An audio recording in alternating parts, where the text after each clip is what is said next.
Suppose I give a question to a student.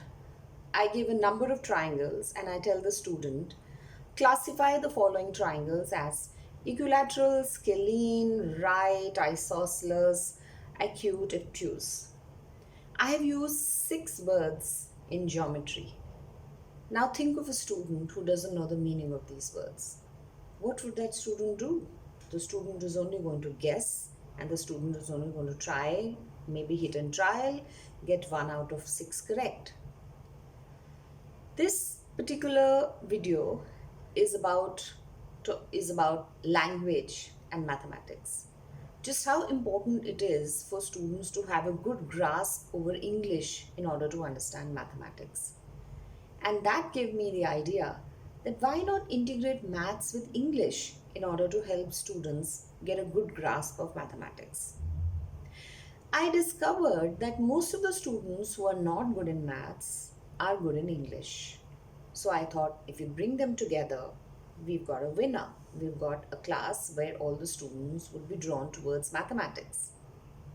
So one of the ways I've done it by using vocabulary. For every chapter, at the end of it, I would have the whole class brainstorm all the words that they have learned in that chapter, and then they would do something about it. What would they do with it?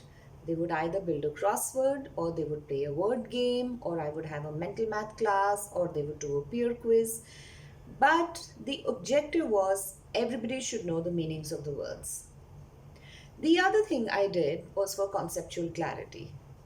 I asked the students to write a concept summary, which meant that if you have just learned how to multiply 2 decimals, you write a short note in descriptive English language explaining to somebody exactly how you did it. Now, this note could be a very short one, like 3-4 lines, or it could be a very long one. It was up to them. From my side, I gave them exactly 3 to 4 minutes to write that note. And it was a miracle. There were students who were great in English who would write a long letter to their grandmother or to their friend explaining, I learned this and then I did this and then I did this. And then there were students of the scientific and mathematical bent of mind who would wind up everything in 3 to 4 lines and then just sit very smugly thinking that, what was difficult in that.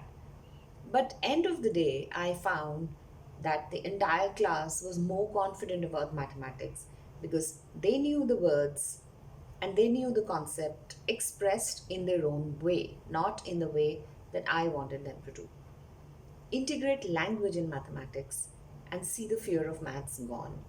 Happy teaching.